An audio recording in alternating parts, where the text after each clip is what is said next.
ونستغفره ونعوذ بالله من شرور أنفسنا ومن سيئات أعمالنا من يهده الله فلا مضل له ومن يضلله فلا هادي له وأشهد أن لا إله إلا الله وأشهد أن محمدا عبده ورسوله يا أيها الذين آمنوا اتقوا الله حق تقاته ولا تموتن إلا وأنتم مسلمون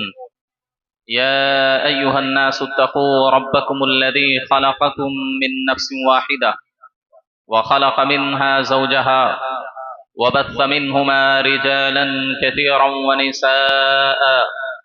واتقوا الله الذي تساءلون به والأرحام إن الله كان عليكم رقيبا يا أيها الذين آمنوا اتقوا الله وقولوا قولا سديدا يصلح لكم أعمالكم ويغفر لكم ذنوبكم ومن يطع الله ورسوله فقد فاز فوزا عظيما أما بعد فإن خير الحديث كتاب الله وخير الهدي هدي محمد صلى الله عليه وسلم وشر الأمور محدثاتها وكل محدثة بدعة وكل بدعة ضلالة وكل ضلالة في النار فقد قال الله تبارك وتعالى في كلامه الحكيم وإذ أنجيناكم من آل فرعون يسومونكم سوء العذاب يذبحون أبناءكم ويستحيون نساءكم وفي ذلكم بلاء من ربكم عظيم وقال النبي صلى الله عليه وسلم من أصبح منكم آمنا في سربه معافا في جسده عنده قوت يومه فكأنما حيزت له الدنيا رواه الترمذي وصححه الألباني. محترم حاضرین جمعہ،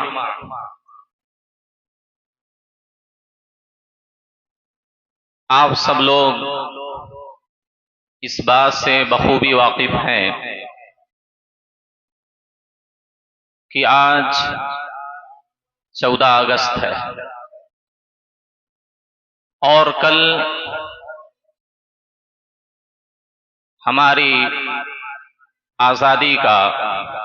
جشن منایا جائے گا. پورے ہندوستان کے اندر مختلف جگہوں پر، مختلف مقامات پر، مختلف طریقوں سے لوگ اپنے جشن آزادی کو سیلیبریٹ کریں گے، اور ہونا بھی چاہیے، کیونکہ آزادی اتنی عظیم نعمت ہے جس کا مقابلہ کوئی بھی نعمت نہیں کر سکتی. دنیاوی جتنی بھی نعمتیں ہیں، کوئی نعمت اتنی بڑی نہیں ہے کہ وہ آزادی کا مقابلہ کر سکے، ورنہ اخروی اور دینی اعتبار سے تو سب سے بڑی نعمت ہمارے لیے توحید اور ایمان ہے، اسلام ہے. لیکن دنیاوی ناحیے سے اگر دیکھا جائے میرے بھائیوں، اللہ رب العالمین کی طرف سے ہم کو جو یہ آزادی ملی ہے، جو ہم کو حریت حاصل ہے، یہ اتنی عظیم نعمت ہے، اتنی عظیم شے ہے جس کا اندازہ بھی ہم نہیں کر سکتے. ہم کو اس نعمت کی قدر اس وجہ سے نہیں معلوم ہے کیونکہ ہم ایک آزاد ملک میں، ایک آزاد گھرانے میں، ایک آزاد ماحول میں پیدا ہوئے ہیں اور سانسیں لے رہے ہیں. پوچھو جا کے ان لوگوں سے کہ آزادی کتنی عظیم شے ہے، کتنی بڑی نعمت ہے، جو غلامی کی زندگی بسر کر رہے ہیں، جن کو رہنے سہنے کے لیے، کھانے پینے کے لیے، الغرض ہر کام کے لیے اوپر سے آرڈر آتا ہے، اسی آرڈر کے مطابق زندگی ان کو بسر کرنی پڑتی ہے. اپنے من پسند کی خوراک بھی نہیں کھا سکتے. اپنا من پسند لباس بھی نہیں پہن سکتے، اپنے من پسند زندگی بھی بسر نہیں کر سکتے، ان سے جا کے پوچھو کہ آزادی کیا شے ہے جو ہر لمحہ، ہر پل، ہر وقت خوف و ہراس کی زندگی بسر کرتے ہیں۔ ان سے جا کے پوچھو کہ یہ آزادی اور حریت کتنی عظیم نعمت ہے۔ حاضرین گرامی، ہم ملک ہندوستان میں کافی حد تک، یہ اور بات ہے کہ ہماری آزادی دھیرے دھیرے سلب کی جا رہی ہے، ہماری آزادی پر شکنجے کسے جا رہے ہیں، ہماری آزاد فضاؤں کو دھندلا کیا جا رہا ہے، یہ ہے تسلیم کرتے ہیں ہم، لیکن کافی حد تک ہم آزاد فضاؤں میں جی رہے ہیں، آزاد ماحول میں ہم سانس لے رہے ہیں۔ ہمیں اذان کی کافی حد تک اجازت ہے، اذان کی آوازیں ہر شہر میں، ہر گاؤں اور ہر اسٹیٹ میں سنائی دیتی ہے۔ چند کلومیٹر پر ہم کو عبادت خانے، مساجد کی شکل میں اللہ کے گھر دکھتے ہیں، جہاں ہم اپنے رب کی بندگی کر سکتے ہیں، اپنے رب کے سامنے جھک سکتے ہیں، اپنی اسلامی فریضے کو انجام دے سکتے ہیں۔ جگہ جگہ پر آپ دیکھیں مدارس قائم ہیں، دینی تعلیم ہم حاصل کر سکتے ہیں، دینی تعلیم دے سکتے ہیں، دلا سکتے ہیں۔ ہم روزہ رکھ سکتے ہیں، ہم اسلامی شعار کو اپنا سکتے ہیں، ہم داڑھی رکھ سکتے ہیں، ہم اسلامی لباس زیب تن کر سکتے ہیں، ہماری مائیں بہنیں اسلامی عورتیں برقع اور حجاب پہن سکتی ہیں۔ کیا یہ ساری چیزیں کسی نعمت سے کم ہیں؟ ابھی چند دن پہلے، چند ایام پہلے، چند سال پہلے، آپ دور نہ جائیں، اپنے اسی بغل کے اسٹیٹ کرناٹک میں دیکھ لیں، حجاب پہن کر کوئی بچی اسکول میں نہیں جا سکتی تھی، حجاب نکلوا دیا جاتا تھا، حتیٰ کہ ٹیچر کو بھی بخشا نہیں جاتا تھا، گیٹ کے باہر ہی اس کا حجاب اور برقع نکلوا دیا جاتا تھا۔ کتنی ایسی بڑی بڑی ڈگریاں حاصل کرنے والی جو بچیاں تھیں، ان کو ایگزام ہال میں گھسا نہیں دیا تھا، ایگزام ہال میں داخل ہونے کی ان کو اجازت نہیں تھی، یا تو برقع نکالو یا تو امتحان دو۔ کتنی ایسی بچیاں ہیں جنہوں نے اپنے دین کو مقدم رکھا، لات مار دی ایسی ڈگریوں پر۔ کتنی ایسی بچیاں ہیں جنہوں نے حالات سے سمجھوتا کر کے اپنے برقعے کو نکال پھینکا ہے۔ آئے دن ہم خبریں سنتے رہتے ہیں، فلاں جگہ مسجدیں گرا دی گئیں، فلاں جگہ مدرسے پر تالے لگا دیے گئے، فلاں جگہ کسی داڑھی والے بزرگ شخص کو مارا گیا، پیٹا گیا، اس کی داڑھیاں کاٹ دی گئیں۔ فلاں جگہ ہم سنتے ہیں کہ کسی اسلامی لباس زیب تن کرنے والے شخص کو ستایا گیا، اس کو مارا پیٹا گیا۔ آئے دن اس طرح کی خبریں ہم اپنے ملک ہندوستان میں بھی سنتے رہے۔ حاضرین گرامی، یہ آزادی جو ہے یہ بہت بڑی شے ہے، بہت بڑی نعمت ہے، اس کی قدر کریں، اس کی اہمیت کو سمجھیں۔ اللہ رب العالمین نے بنی اسرائیل کو آزادی کی جو نعمت ہے بطور احسان ذکر کرتے ہوئے کہتا ہے، یا بنی اسرائیل قد انجیناکم من عدوکم وواعدناکم، اے بنی اسرائیل ہم نے تم کو تمہارے دشمنوں سے نجات دی ہے۔ یہ اللہ بطور احسان کہہ رہا ہے بنی اسرائیل کو، جو اپنے وقت کی اللہ کی نگاہ میں سب سے محبوب، سب سے پسندیدہ قوم تھی۔ وہ ایک لمبے وقفے تک، ایک لمبے زمانے تک غلامی کی زندگی بسر کر رہی تھی۔ اللہ نے احسان کے طور پر ذکر کیا کہ اے بنی اسرائیل کے لوگوں، ہم نے تم کو تمہارے دشمنوں سے نجات دی۔ کہیں اللہ رب العالمین اس طرح کہہ رہا ہے، وَإِذْ أَنْجَيْنَاكُمْ مِنْ آلِ فِرْعَوْنَ يَسُومُونَكُمْ سُوءَ الْعَذَابِ، ہم نے تم کو آل فرعون کے ظلم و جبر سے نجات دی۔ یاد کرو، وَاذْكُرُوا إِذْ أَنْتُمْ قَلِيلٌ مُسْتَضْعَفُونَ فِي الْأَرْضِ، اس امت کی بات سن لیں۔ جب مکہ میں مسلمان تھے، ان کو اپنی عبادت کرنے کی آزادی حاصل نہیں تھی، وہ جہاں چاہتے نماز نہیں پڑھ سکتے تھے، وہ اپنے حساب سے دین کی تبلیغ نہیں کر سکتے تھے، وہ بلند آواز سے اذان نہیں دے سکتے تھے، قرآن کی تلاوت نہیں کر سکتے تھے، قرآن کی تلاوت بھی بلند آواز سے نہیں کر سکتے تھے۔ مکہ کے جو مسلمان تھے گنے چنے، سوچئے کھلے میدان میں، کھلی فضا میں وہ اللہ کی عبادت نہیں کر سکتے، تو ان کو آزادی ہی نہیں تھی، بلند آواز سے قرآن نہیں پڑھ سکتے تھے، ہر کسی کو اسلام کی دعوت نہیں دے سکتے تھے۔ اللہ نے بطور احسان کہا وَاذْكُرُوا إِذْ أَنْتُمْ قَلِيلٌ مُسْتَضْعَفُونَ فِي الْأَرْضِ، سنو اس وقت کو یاد کرو جب تم تعداد میں بہت کم تھے، معمولی تھے، مستضعفون فی الارض، زمین میں تم کمزور سمجھے جاتے تھے۔ اور اللہ کہتا ہے مستضعفون فی الارض واذکروا اذ انتم قلیل مستضعفون فی الارض تخافون ان یتخطفکم الناس۔ کیا بہترین نقشہ کھینچا اللہ نے غلامی کا۔ اللہ کہتا ہے تم اتنے کمزور تھے، تمہیں ہمیشہ اس بات کا ڈر ستاتا تھا، تم ہمیشہ اس خوف میں رہتے تھے ان یتخطفکم الناس کی لوگ تمہیں اچک نہ لیں، لوگ تمہیں گرفتار نہ کر لیں، تمہیں اٹھا نہ لیں۔ فآواکم، اللہ نے تم کو پناہ دی، وَأَيَّدَكُمْ بِنَصْرِ، اپنی مدد کے ذریعہ تمہیں قوت بخشی، لعلکم تشکرون، تاکہ تم لوگ شکر گزار بندے بنا۔ یہ آیت جو ہے ہم پر بھی منطبق ہوتی ہے، یہ آیت ہندوستان کے موجودہ حالات پر بھی فٹ ہوتی ہے۔ آئے دن بغیر کسی جرم کے سننے میں خبریں آتی ہیں فلاں جگہ سے فلاں عالم کو اٹھا لیا گیا، فلاں جگہ سے فلاں مسلم نیتا کو، فلاں بڑے مسلم آدمی کو کڈنیپ کر لیا گیا۔ آئے دن ہم خبریں سنتے ہیں۔ اسی شہر بنگلور میں ہر سال کئی نوجوانوں کو اٹھا لیا جاتا ہے۔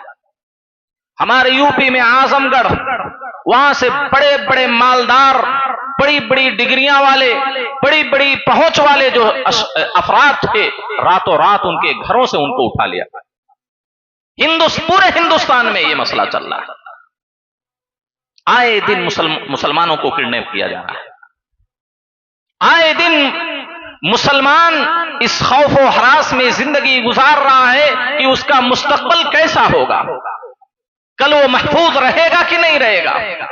اس کے گھر والے، اس کے کاروبار، اس کی زمین و جائیداد، اس کا مکان محفوظ رہے گا کہ نہیں رہے گا۔ آپ آئے دن سنتے رہتے ہیں اتنے مکانات کو ڈھا دیا گیا، اتنے مکانات کو توڑ دیا گیا، ان کی دکانوں کو توڑ تاڑ کے برباد کر دیا گیا۔ سن رہے ہیں کہ نہیں سن رہے ہیں؟ جو امن میں ہے، جو سکون میں ہے، وہ اس بات کو نہیں سمجھ سکتے کہ جن کے زندگی بھر کی خون پسینے کی کمائی سے بنا ہوا گھر چند لمحوں میں ان کی نگاہوں کے سامنے زمیں دوز کر دیا جاتا ہے، ان سے جا کے پوچھیں ان کے دلوں پر کیا گزرتی ہے۔ حاضرین گرامی، میں یہ کہہ رہا ہوں کہ آزادی بہت بڑی نعمت ہے، جہاں امن کے ساتھ آپ اپنے گھر میں اپنے بیوی بچوں کے ساتھ، اپنے دوست و احباب کے ساتھ امن و سکون کے ساتھ بیٹھیں، کھائیں پیئیں، زندگی بسر کریں، آزادانہ طور پر آپ اپنی تجارت کریں، اسلامی شعار کو اپنا لیں، اللہ کی بندگی کھل کر کر لیں، اس کے مقابل میں کوئی نعمت نہیں ہے۔ اللہ کے نبی صلی اللہ علیہ وسلم بیان کرتے ہیں جو شخص اس حالت میں صبح کرے کہ وہ اپنے گھر میں مامون ہو، محفوظ ہو، اور بیماریوں، تکلیفوں، مصیبتوں سے وہ محفوظ ہو، معافن فی جسدی، جسمانی کوئی بیماری اس کو لاحق نہ ہو، صحت مند ہو، اور پورے دن کی خوراک اور روزی روٹی اس کے پاس ہو، تو گویا کہ پوری دنیا اس کے لیے سمیٹ دی گئی، وہ بھی ایک بادشاہ ہے۔ تو یہ آزادی، یہ امن، اللہ کے نبی صلی اللہ علیہ وسلم نے کہا کہ پوری دنیا گویا کہ اس کے پاس ہے۔ آپ دیکھیں والدین کا حق کتنا بڑا ہے، ماں باپ کا حق کتنا عظیم ہے کہ ایک انسان کبھی بھی اپنے ماں باپ کی خدمت کا، اپنے ماں باپ کے حق کو ادا نہیں کر سکتا، اگرچہ وہ کتنی ماں باپ کی خدمت کرے، ماں باپ کی کتنی تعظیم و تکریم کیوں نہ کرے، لیکن ماں باپ کی خدمتوں کا حق کبھی بھی ادا نہیں ہو سکتا۔ لیکن ایک صورت اللہ کے نبی صلی اللہ علیہ وسلم نے بیان کی، ایک صورت اللہ کے نبی نے بیان کی، اگر اپنے ماں باپ کے حق کو کوئی ادا کرنا چاہتا ہے، ایک صورت ہے کہ اس کے ماں باپ کہیں غلامی کی زندگی بسر کر رہے ہوں، ان کو خرید کر آزاد کر دے ہو، ایک صورت اللہ کے نبی نے بیان کی۔ بس حدیث کے اندر آتا ہے لا تجزی ولد والدا الا ان تجدہ مملوکا فتشتریہ فتعتقہ، اللہ کے نبی نے کہا کوئی بھی لڑکا اپنے والد کا بدلہ مکمل نہیں دے سکتا الا ہے کہ کہیں وہ اپنے والد کو غلامی کی زندگی بسر کرتے ہوئے پائے، اس کو خریدے اور ان کو آزاد کرے۔ آپ اس سے اندازہ لگائیں، اس سے اندازہ لگائیں کہ آزادی کتنی عظیم نعمت ہے۔ حاضرین گرامی، خوف،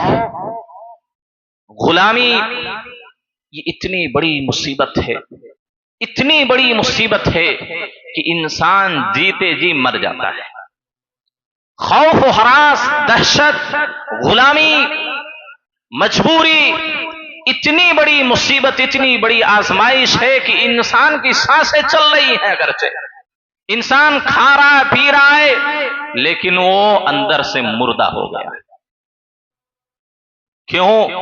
کیونکہ وہ چین سے کھا نہیں سکتا، سکون سے وہ اپنے بیوی بچوں کے ساتھ، اپنے گھر والوں کے ساتھ رہ نہیں سکتا، سکون سے وہ اللہ کی عبادت نہیں کر سکتا، کچھ بھی سکون سے نہیں کر سکتا، خوشی کی زندگی نہیں بسر کرتا، ہمیشہ خوف و ہراس، دہشت کی حالت میں رہتا ہے۔ اور جب خوف کی حالت میں انسان ہوتا ہے، دہشت کی حالت میں ہوتا ہے، ڈر کی حالت میں ہوتا ہے، وہ آدمی نہ تو تجارت کر سکتا ہے، وہ آدمی اگرچہ لذیذ پکوان اس کے گھر پکے، لیکن وہ خوشی اپنا نوالا نہیں اٹھا سکتا ہے، کیونکہ اس کو ڈر ستا رہا ہے۔ اس کی غلامی اس کے ذائقے کو ختم کر دیتی ہے۔ امام رازی رحمہ اللہ بیان کرتے ہیں کہ عالم سے پوچھا گیا کہ آپ کو اگر بیماری اور خوف اور غلامی میں سے کسی ایک کو انتخاب کرنا ہو، چننا ہو، تو آپ کس کو چنیں گے، خوف کو یا بیماری کو؟ اس عالم نے جواب دیا کہ میں بیماری کا انتخاب کروں گا، میں بیماری کا انتخاب کروں گا، خوف کو اختیار نہیں کروں گا۔ کیوں؟ انہوں نے کہا آدمی اگر بیمار ہو، کھا سکتا ہے، پی سکتا ہے، سو سکتا ہے، گھر والوں کے ساتھ، بیوی بچوں کے ساتھ رہ سکتا ہے، لیکن اگر ایک آدمی خوف اور دہشت کی زندگی گزار رہا ہے، نہ تو وہ کھا سکتا ہے، نہ پی سکتا ہے، نہ سو سکتا ہے، وہ جیتے جی ایک دن مر جائے گا، اس کی خوراک بند ہو جائے گی، اس کا کھانا پینا بند ہو جائے گا، تو ظاہر اس بات وہ اس دنیا سے وہ رخصت ہو جائے گا۔ بیماری کی حالت میں آدمی کھا سکتا ہے، آدمی کا ایک پیر ٹوٹ گیا، آدمی کو بخار ہو گیا، آدمی کو بڑی سے بڑی بیماری ہو گئی،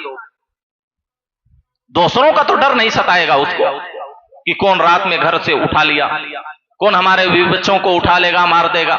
ہمارا گھر گرا دے گا، ہماری دکان لوٹ لے گا، ہم کو مار دے گا۔ یہ خوف اگر رہے تو آدمی کبھی بھی زندگی چین کی نہیں جی سکتا ہے۔ بیماری ہے، کھائے گا، پیے گا، خوشی سے رہے گا، لیکن خوف کی حالت میں ہے تو کھا بھی نہیں سکتا، پی بھی نہیں سکتا، سو بھی نہیں سکتا، اور کب تک اس طرح زندگی گزارے گا؟ ایک دن وہ اپنی جان سے ہاتھ دھو بیٹھے گا۔ تو میرے بھائیو، خوف اور غلامی بہت بڑی مصیبت ہے، بہت بڑی آزمائش ہے۔ غلامی اتنی بڑی مصیبت ہے، اتنا بڑا عذاب ہے کہ غلامی کے اندر بچے ذبح ہوتے ہیں، عورتیں بیوہ ہو جاتی ہیں، عزتیں رسوا ہوتی ہیں، بوڑھے ذلیل و خوار ہوتے ہیں۔ بنی اسرائیل کی غلامی کا نقشہ جو اللہ رب العالمین نے قرآن مجید میں کھینچا ہے، وَإِذْ أَنْجَيْنَاكُمْ مِنْ آلِ فِرْعَوْنَ يَسُومُونَكُمْ سُوءَ الْعَذَابِ، یاد کرو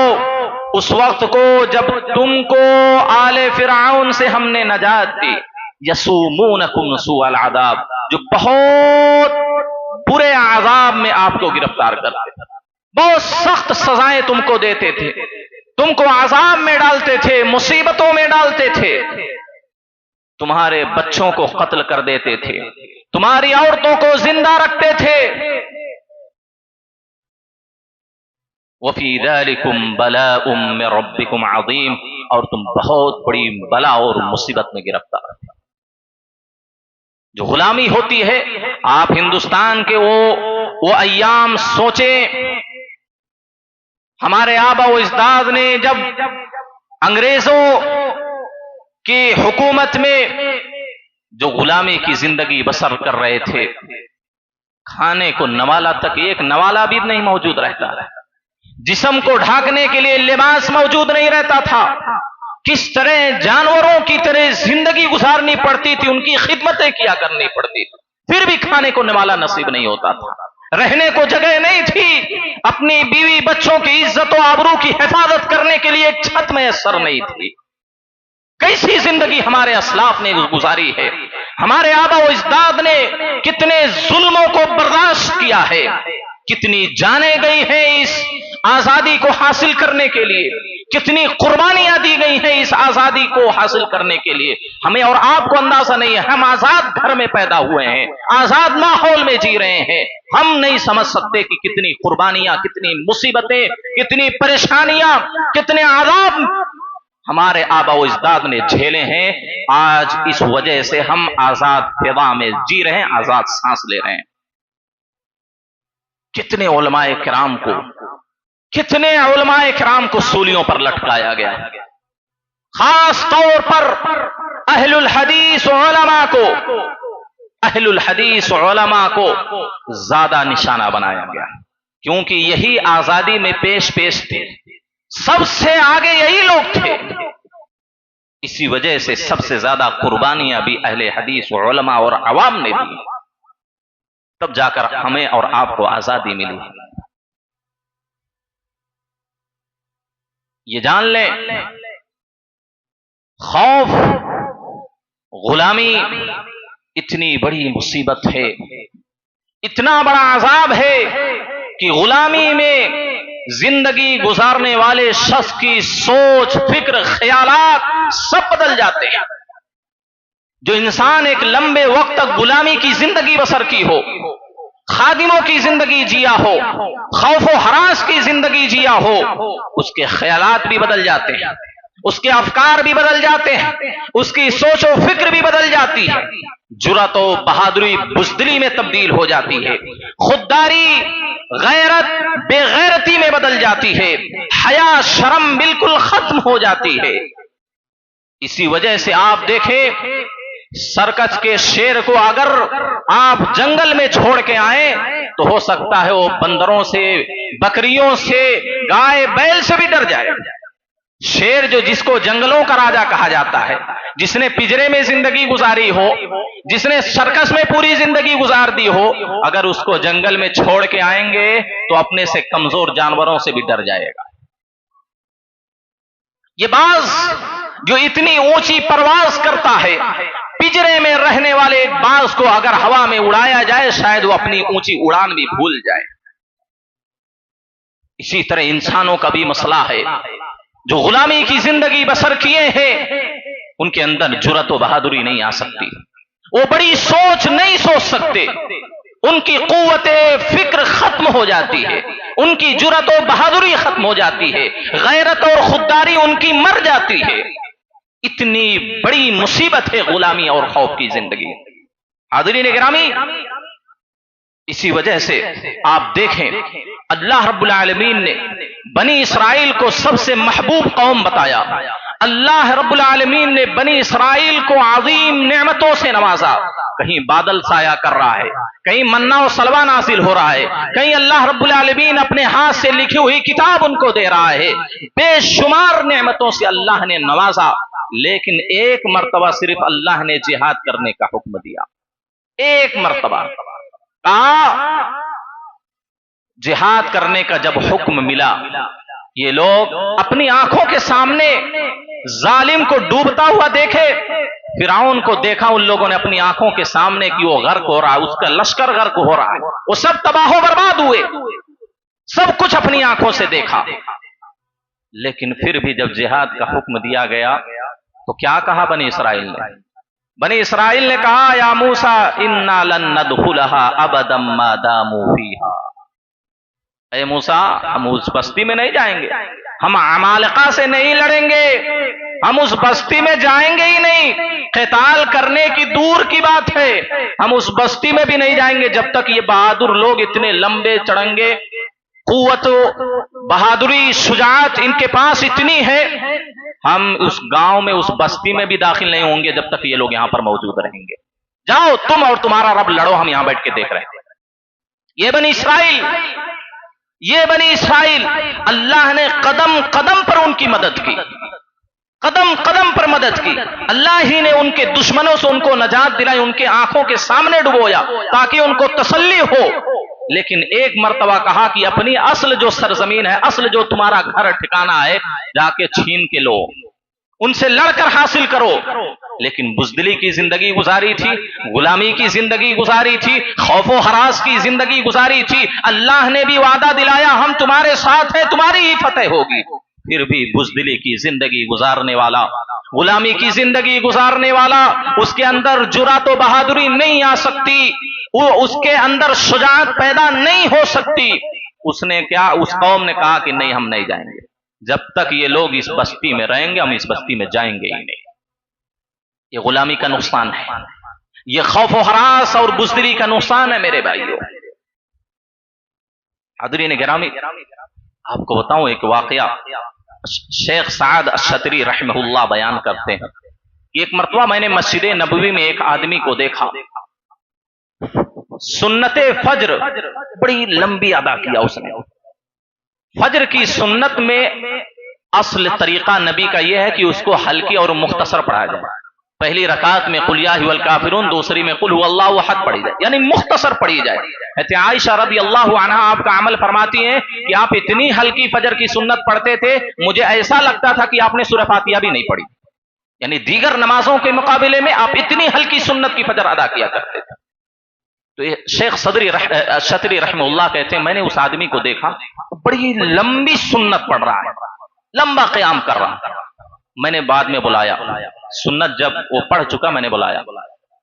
انہوں نے کہا کہ بھئی فجر کی سنت کا جو نبوی طریقہ ہے وہ یہ ہے کہ اس کو مختصر پڑھا جائے۔ اس آدمی نے کیا جواب دیا معلوم ہے؟ آپ کے رونگٹے کھڑے کر دے گا۔ اس آدمی نے جواب دیا شیخ آپ کو یہاں امن حاصل ہے، آپ جتنی چاہتے ہیں جیسی چاہتے ہیں اللہ کی عبادت کرتے ہیں، ہم جس ملک میں رہتے ہیں،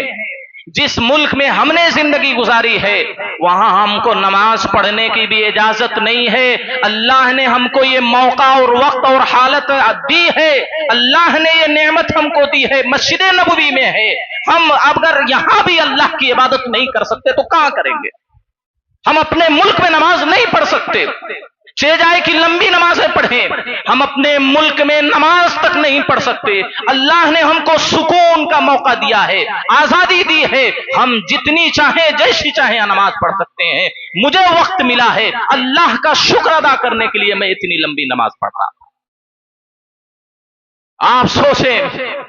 دور نہ جائیں، آپ اپنے بغل کے ملک افغانستان کو لے لیں، اہل حدیثوں اس بات کو یاد رکھ لو،